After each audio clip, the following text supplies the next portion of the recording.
नमस्कार दोस्तों, चलिए स्टार्ट करते हैं। हम लोग इंडियन पॉलिटी की सीरीज़ को आगे बढ़ाते हैं। आज जो चैप्टर देखेंगे हम लोग वो होगा हमारा chapter number 74 of your Indian polity, जो लेटेस्ट एम लक्ष्मीकांत की सर की 7th लेटेस्ट एडिशन है, उसको हम लोग डिटेल में कवर कर रहे हैं। 1 to 73 चैप्टर डिटेल में डिस्कस कर चुके हैं। आज जो चैप्टर हम लोग देखेंगे वो होगा चैप्टर नंबर 74। इन चैप्टर्स के अंदर अगर आपको कोई भी कन्फ्यूज़न है तो इसी चैनल की प्लेलिस्ट वाली सेक्शन पर आप लोग विजिट कर सकते हैं। वहाँ पे आपको कंप्लीट इंडियन पॉलिटी की प्लेलिस्ट मिल जाएगी। वहाँ पे आपको डिटेल में चैप्टर बाय चैप्टर हम लोगों ने डिस्कस किया है, तो उस पर आप लोग फोकस कर सकते हैं। ऑलराइट, चलिए स्टार्ट करते हैं आज के चैप्टर को, दैट इज़ पब्लिक सर्विसेज। इस चैप्टर में हम लोग बात करेंगे कि what are the different types of the public services situated in India. All Indian services क्या होती है, सेंट्रल सर्विसेज क्या होती है, स्टेट सर्विसेज क्या होती है, कॉन्स्टिट्यूशनल प्रोविजन क्या है regarding the different types of services in India. इन सारी चीज़ों के बारे में हम लोग बात करने वाले हैं। ऑलराइट, चलिए स्टार्ट करते हैं। देखिए, सबसे पहले बात करें हम पब्लिक सर्विसेज की, तो पब्लिक सर्विसेज को इंडिया के अंदर अगर हम क्लासिफिकेशन की बात करें तो 3 टाइप के अंदर क्लासीफाई किया गया है। एक तो हमको देखने को मिलती है ऑल इंडियन सर्विसेज, जो कि क्या होती है, कॉमन होती है सेंटर और स्टेट दोनों के लिए। किस तरीके से बात करेंगे हम लोग, यहाँ पे रिक्रूटमेंट और ट्रेनिंग सेंटर करते हैं और पोस्ट इनको किया जाता है, काडर दिया जाता है वो स्टेट के अंदर। ठीक है, इमीडिएट कंट्रोल स्टेट का देखने को मिलता है, यानी कि स्टेट गवर्नमेंट का, बट लार्जर कंट्रोल जो होता है लार्ज स्केल के ऊपर वो सेंटर का देखने को मिलता है। दूसरा क्लासिफिकेशन है वो होती है सेंट्रल सर्विसेज, तो सेंट्रल गवर्नमेंट के अंडर आता है इनका पूरा जुडिक्शन, इनका रिक्रूटमेंट, ट्रेनिंग और पोस्टिंग सब कुछ सेंट्रल गवर्नमेंट के अंडर आ जाता है। थर्ड हमें देखने को मिलती है वो देखने को मिलती है स्टेट सर्विसेज, तो इसकी जो जुडिक्शन है वो किसके अंडर होता है, एडमिनिस्ट्रेटिव जुडिक्शन पूरा स्टेट गवर्नमेंट के अंडर देखने को मिलता है। तो क्लासिफिकेशन ऑफ सर्विसेज 3 टाइप के अंदर क्लासीफाई किया गया हमारे इंडिया में सर्विसेज को, that is all Indian services common to both central government as well as state government, then central services and then state services. Alright, देखिए इसके बाद वन बाय वन हम डिस्कस करते हैं हर एक टाइप की सर्विसेज को। सबसे पहला हमारा फर्स्ट क्लासिफिकेशन था जो कि था all Indian services. All Indian services क्या होती है भाई, ऐसी सर्विसेज होती हैं जो क्या होती है, कॉमन होती है दोनों के लिए, सेंट्रल गवर्नमेंट के लिए भी और स्टेट गवर्नमेंट के लिए। इसके जो मेंबर्स होते हैं ऑल इंडियन सर्विसेज के, इनकी क्या देखने को मिलती है, हमको टॉप पोजीशन देखने को मिलती है। ठीक है, बोथ सेंट्रल गवर्नमेंट के अंदर भी और ये स्टेट में जब इनको भेजा जाता है तो वहाँ भी इनके पास होती है टॉप पोजीशंस। स्टेट सर्विसेज के जो मेंबर्स होते हैं उससे टॉप में ये लोग वर्क करते हैं। इंडिया के अंदर अगर हम बात करें कौन कौन सी ये ऑल इंडियन सर्विसेज है, तो इंडिया के अंदर 3 सर्विसेज हमें ऑल इंडियन सर्विसेज पे देखने को मिलती है, जिसके लिए आप एस्पायर करते हैं जनरली यूपीएससी सिविल सर्विसेज, जो कि है Indian administrative service IAS, then Indian police service IPS, then हमें देखने को मिलती है Indian forest service IFoS, Indian forest service. याद रखना, जंगलों वाली सर्विसेज की यहाँ पे बात हो रही है, फॉरेन सर्विसेज की बात नहीं हो रही है। तो 3 टाइप का हमको देखने को मिलती है ऑल इंडियन सर्विसेज, जिसको बोलते हैं IAS, IPS and Indian forest services. Alright, थोड़े से इनके बैकग्राउंड के बारे में बात करें, हिस्ट्री की बात करें हम लोग, तो याद रखना है हमें कि 1947 के अंदर ये जो आईएएस था इसको बोला करते थे हम लोग इंडियन सिविल सर्विसेज, यानी कि जो ब्रिटिशर्स थे वो बोला करते थे इंडियन सिविल सर्विसेज। ठीक है, बाद में इसको रिप्लेस करके क्या कर दिया गया, इंडियन एडमिनिस्ट्रेटिव सर्विस कर दिया गया। आईपीएस है उसको पहले हम बोला करते थे इंडियन पुलिस, इसको चेंज करके क्या किया गया, later on Indian police service कर दिया गया। ठीक है, और फिर हमें देखने को मिलता है 1966 के अंदर एक और ऑल इंडियन सर्विसेज क्रिएट की गई, जिसको बोला गया इंडियन फॉरेस्ट सर्विसेज। तो इनिशियली 1947 में हमारे पास सिर्फ यही 2 थी, IAS and IPS. Later on 1966 के अंदर थर्ड जो ऑल इंडियन सर्विसेज होगी that is Indian forest service, उसको भी ऐड किया गया है। ठीक है, तो ये थोड़ा सा हिस्टोरिकल बैकग्राउंड था। इसके अलावा अगर हम बात करें कुछ कॉन्स्टिट्यूशनल प्रोविज़न की, तो आर्टिकल 312 है कॉन्स्टिट्यूशन का, वो क्या करता है, पार्लियामेंट ऑफ इंडिया जो है उसको ऑथोराइज करता है कि वो क्या कर सकती है, कोई भी न्यू अगर ऑल इंडियन सर्विसेज क्रिएट करनी है तो वो क्रिएट कर सकती है। बट ये knew all Indian services create करने के लिए पार्लियामेंट के अंदर जो रिजोल्यूशन है वो भी एक स्पेसिफिक राज्यसभा को पावर दी गई कि राज्यसभा क्या करेगी, स्पेशल मेजोरिटी से एक रिजोल्यूशन लेके आएगी और उसके थ्रू फिर पार्लियामेंट क्या करेगी, knew all Indian services create कर सकती है। मतलब याद रखना है कि all Indian services can be created only by an act of parliament and not by the resolution of Rajya Sabha only. खाली राज्यसभा रिजोल्यूशन पास कर देगी और ऑल इंडियन सर्विसेज क्रिएट हो जाएगी, ऐसा नहीं हो सकता। पार्लियामेंट राज्यसभा रिजोल्यूशन क्या करेगी, जस्ट इनिशिएट करेगी, बट एक्ट तो पूरा किसका कंसिडर होगा, पार्लियामेंट का ही होगा। तो ये याद रखना, प्रीलिम्स के पॉइंट ऑफ व्यू से इंपॉर्टेंट हो सकता है।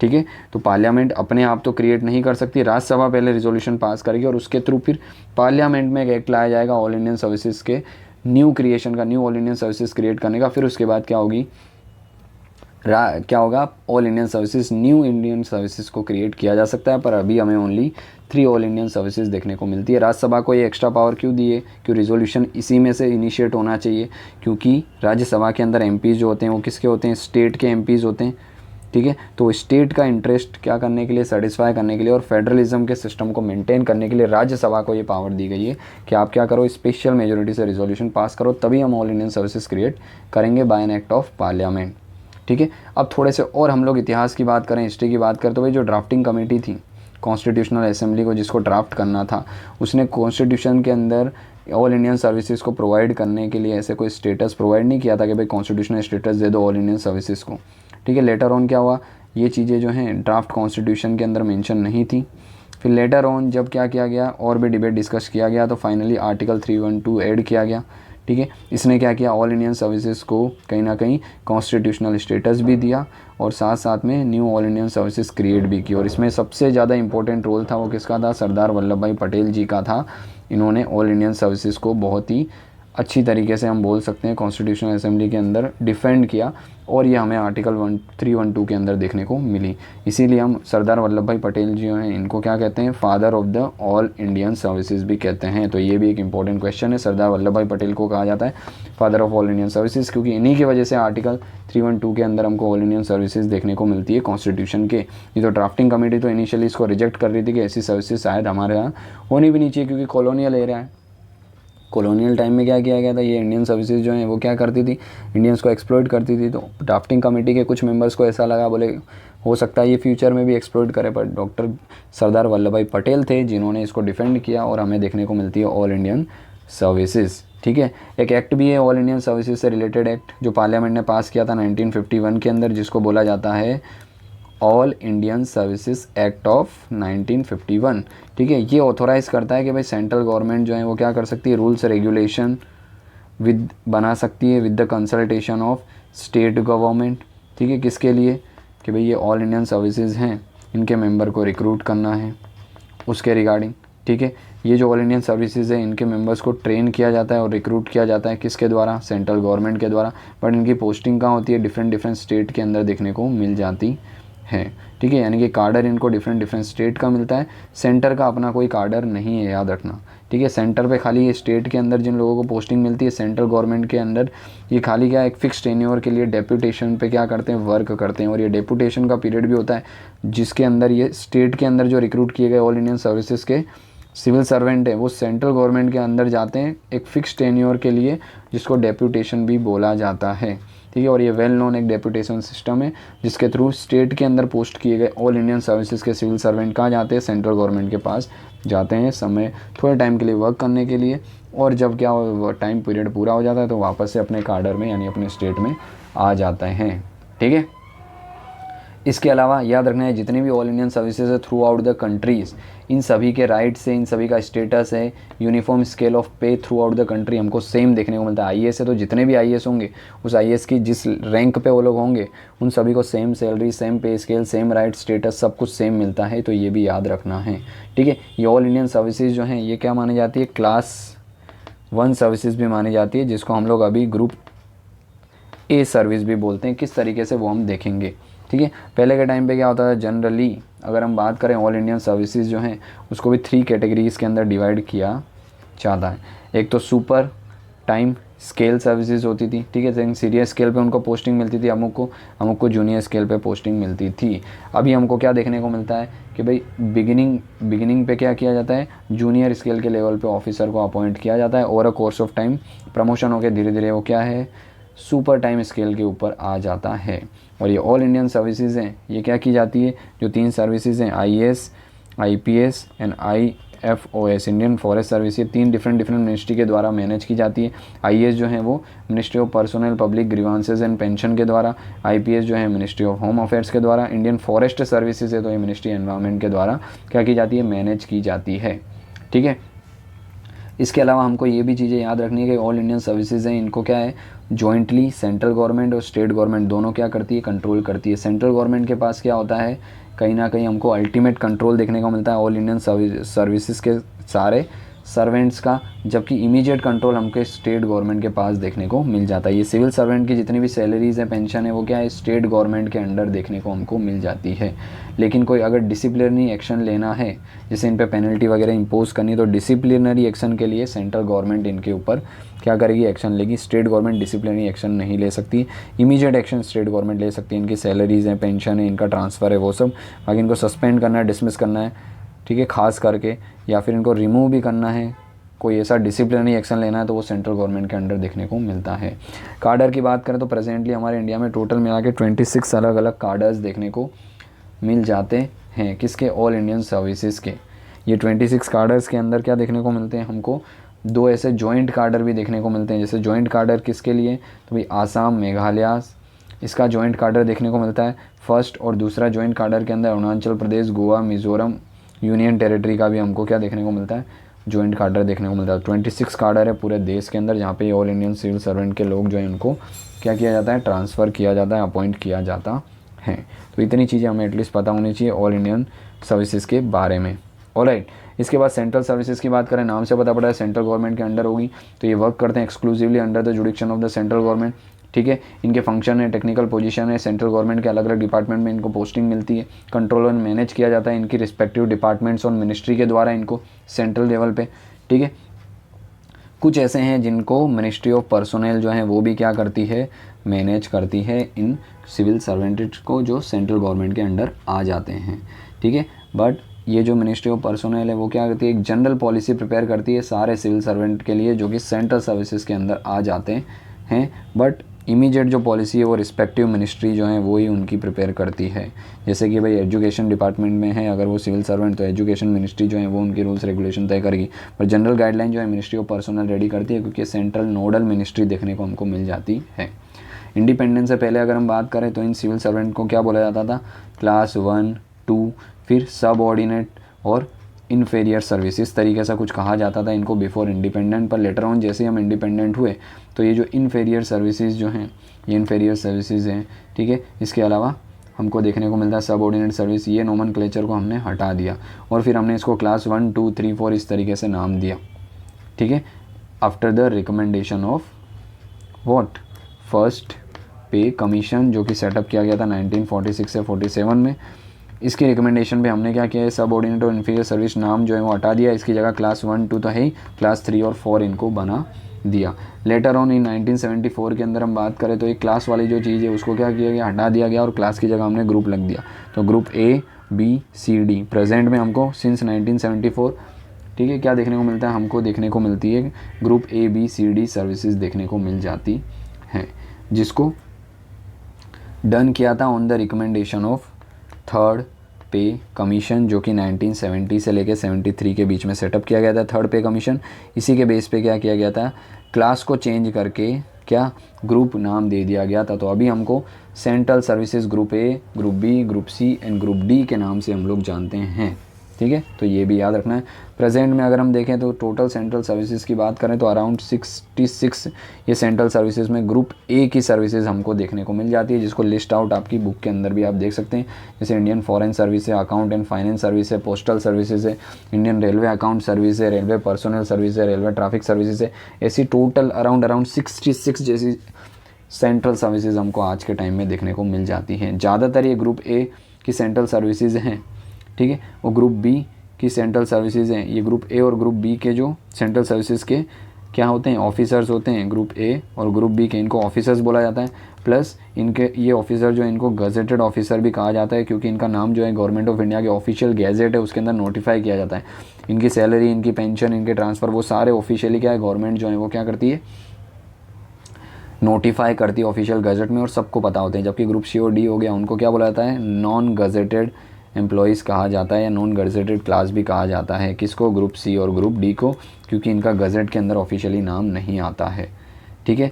और याद रखना है हमारी जो इंडियन फॉरेन सर्विसेज है ये क्या है, सेंट्रल सर्विसेज की सबसे टॉप मोस्ट सर्विस देखने को हमको मिलती है। तो इंडियन फॉरेस्ट नहीं है, इंडियन फॉरेन सर्विसेज है, सेंट्रल सर्विसेज में आ जाती है। जबकि इंडियन फॉरेस्ट IFOS फॉरेस्ट जंगलों वाली सर्विसेज है वो ऑल इंडियन सर्विसेज में आती है, याद रखना है। तो इंडियन फॉरेस्ट सर्विसेज किस में आ जाती है, सेंट्रल सर्विसेज के अंदर आ जाती है। सेंट्रल सर्विसेज में सबसे टॉप सर्विसेज इन्हें देखने को मिल जाती है, ठीक है। इसमें जो प्रेस्टीज, इसका स्टेटस और पे स्केल देखने को मिलता है वो भी हमको काफ़ी हाई देखने को मिल जाता है, ठीक है। रैंकिंग में हम देखें तो आईएएस के बाद जो है वो इंडियन फॉरेन सर्विसेज ही आती है, उसके बाद आईपीएस देखने को मिलती है। अगर हम रैंक वाइज देखें तो आईपीएस से ज़्यादा सैलरी एम्यूनरेशन हमको आईएफएस यानी इंडियन फॉरेन सर्विसेज का देखने को मिल जाता है। ये इंडियन फॉरेन सर्विसेज हैं, इसको मैनेज कौन करती है, तो मिनिस्ट्री ऑफ एक्सटर्नल अफेयर्स है, वो क्या करते हैं, इनको मैनेज करते हैं और इनको डिफरेंट डिफरेंट कंट्री के अंदर हमारी जो एम्बेसीज हैं अब्रॉड में, वहाँ पे इनको क्या किया जाता है, पोस्टिंग दी जाती है। तो ये भी सेंट्रल सर्विसेज की आती है। इंडियन फॉरेन सर्विस ये हमको याद रखनी है। कुछ स्टेट सर्विसेज की अगर हम बात करें तो ये नाम से पता पड़ रहा है, ये जो सिविल सर्वेंट हैं ये एक्सक्लूसिव जुरिडिक्शंस हमको देखने को मिलती है स्टेट गवर्नमेंट की। अलग अलग पोजीशन है स्टेट गवर्नमेंट के, अलग अलग डिपार्टमेंट और मिनिस्ट्री में वो इनको दी जाती है। जनरली ऑल इंडियन सर्विसेज जो हैं उनके क्या है, सब ऑर्डिनेट में काम करते हैं ये स्टेट सिविल सर्विसेज के लोग, ठीक है। अलग अलग लेवल पे काम करते हैं, जैसे कि स्टेट लेवल पे भी, जैसे कि सिविल सर्विसेज हो गई, पुलिस सर्विसेज हो गई, फॉरेस्ट सर्विसेज हो गई, agriculture, medical, veterinary, fisheries, judicial service, ये सब अलग अलग सर्विसेज जो स्टेट सर्विसेज के अंदर हमको देखने को मिल जाती हैं, ठीक है। ये ईच ऑफ द सर्विसेज हैं वो उनके नाम के आगे हमको प्रीफिक्स में क्या है, क्या लगाया जाता है, स्टेट का नाम लगाया जाता है। जैसे कि बात करें हम गुजरात के, तो Gujarat civil services, Gujarat police services, Gujarat medical services, इस तरीके से क्या है स्टेट का नाम जो है इन सर्विसेज के प्रीफिक्स में लगा दिया जाता है। महाराष्ट्र है तो Maharashtra civil services, Maharashtra police service, Maharashtra veterinary service, Maharashtra fish service, medical service, इस तरीके से हमको देखने को मिल जाते हैं, प्रीफिक्स में इनका नाम लगाया जाता है। इसके अंदर भी हमको क्या देखने को मिले, ग्रुप ए और ग्रुप बी सर्विसेज देखने को मिलती है। ग्रुप ए और ग्रुप बी जो सर्विसेज है इनको ऑफिसर्स कहा जाता है, जबकि ग्रुप सी और ग्रुप डी के जो लोग हैं उनको क्या है, सिविल सर्वेंट को क्या किया जाता है, एम्प्लॉय कहा जाता है। तो ये भी हमें याद रखना है।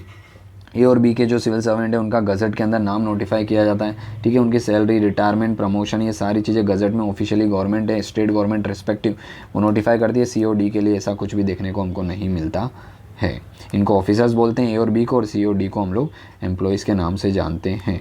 और याद रखना है दूसरा, ये जो हमारा एक्ट है क्या है, ऑल इंडियन सर्विसेज एक्ट है 1951 का, ये स्पेसिफाई करता है कि भाई स्टेट के अंदर जो सीनियर, स्टेट के अंदर क्या होंगे, जो सीनियर सिविल सर्वेंट होंगे स्टेट के, ठीक है, उनकी लगभग 30, उनमें से 33% यानी कि 1/3 ऑफ द ऑल सर्विसेज हैं स्टेट के अंदर, वो किससे भरी जाएगी, ये जो स्टेट सर्विसेज के लोग हैं इनके प्रमोशंस के थ्रू भरी जाएगी। कि भाई आईएएस आईपीएस है उनको रैंक दिया जाएगा। अगर ये स्टेट सिविल सर्विसेज के जो लोग हैं इनको प्रमोशन करके क्या किया जा सकता है, ऑल इंडियन सर्विसेज का रैंक दिया जा सकता है, यानी आईएएस आईपीएस का रैंक दिया जा सकता है। पर वो परसेंटेज कितना होगा, 33% जैसा होगा। ये चीज़ें हमको मेंशन देखने को मिलती है जो ऑल इंडियन सर्विसेज एक्ट है 1951 उसके अंदर, ठीक है।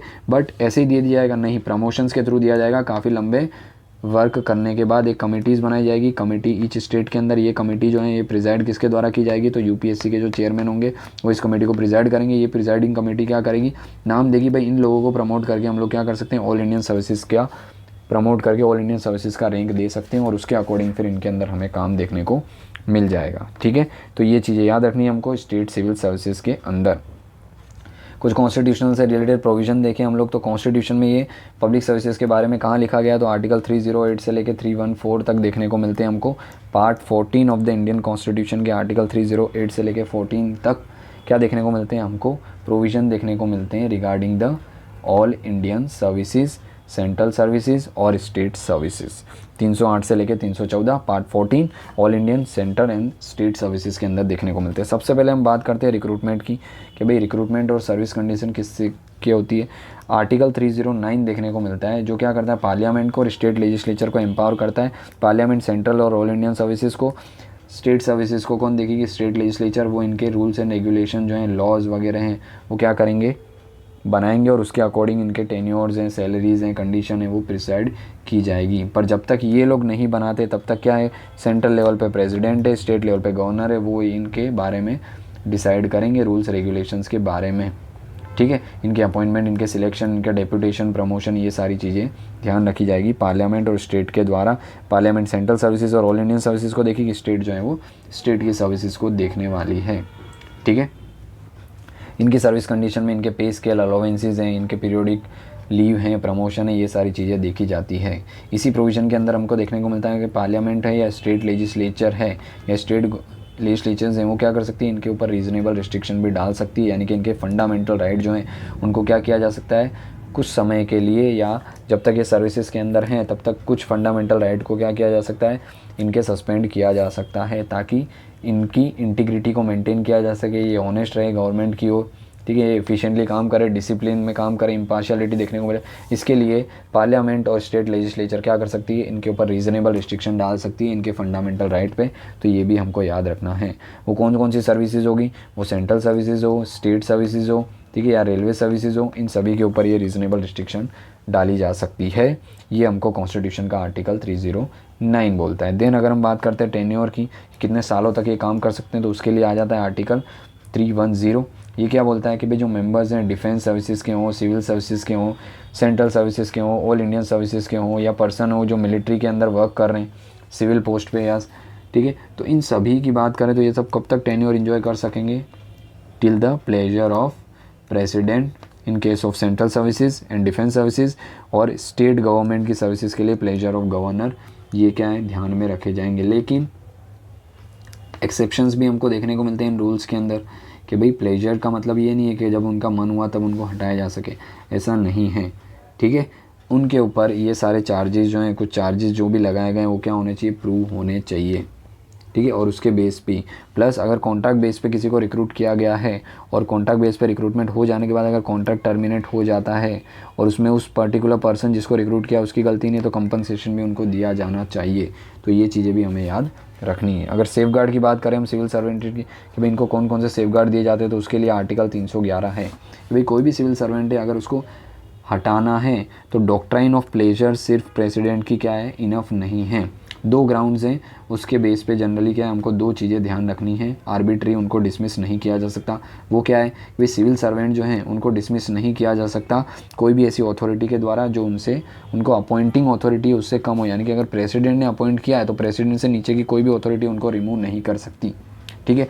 दूसरी चीज़, कोई भी सिविल सर्वेंट है उसको अगर डिसमिस करना है, रिमूव करना है, रिड्यूस करना है उनके रैंक के अंदर, तो एक प्रॉपर इंक्वायरी होनी चाहिए, ठीक है। और इंक्वायरी के अंदर उसको एक रीज़नेबल अपॉर्चुनिटी भी दी जानी चाहिए कि उसको सुना जाए, उसके आर्ग्यूमेंट को सुना जाए, ठीक है। उसके बाद ही उसको डिसमिस किया जा सकता है।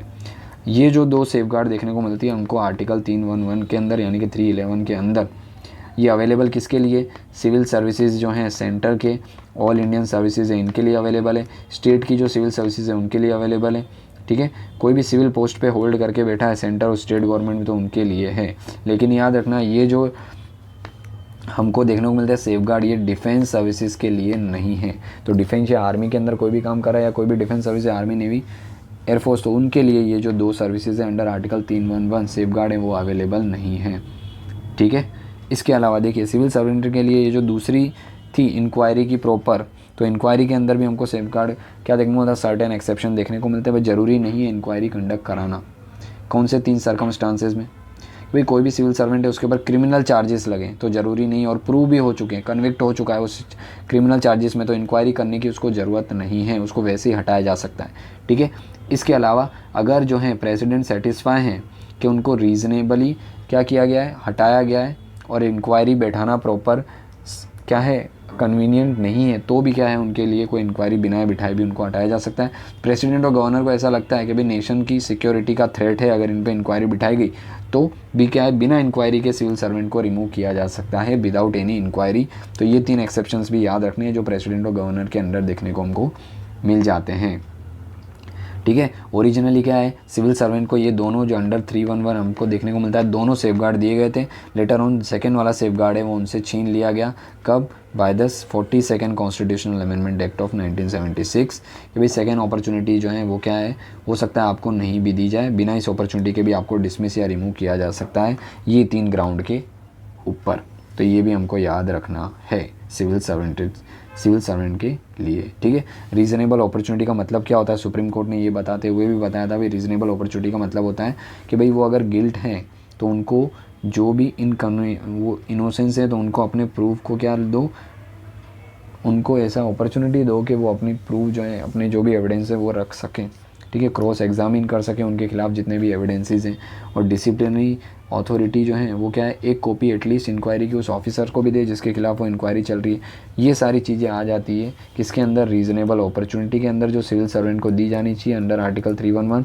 पर ज़रूरी नहीं है वो 3 ग्राउंड जो मैंने बताए कि भाई sovereign security of the state है उसके ग्राउंड के ऊपर इनकी इंक्वायरी ज़रूर नहीं है तो नहीं की जा सकती, प्रेसिडेंट गवर्नर को लगता है बोले नहीं करनी है, या फिर कोई क्रिमिनल केस में वो कन्विक्ट हो गए तो भी ये 3 जो अपॉर्चुनिटी है अंडर आर्टिकल 311 वो उनको नहीं दी जाएगी, तो ये याद रखना है।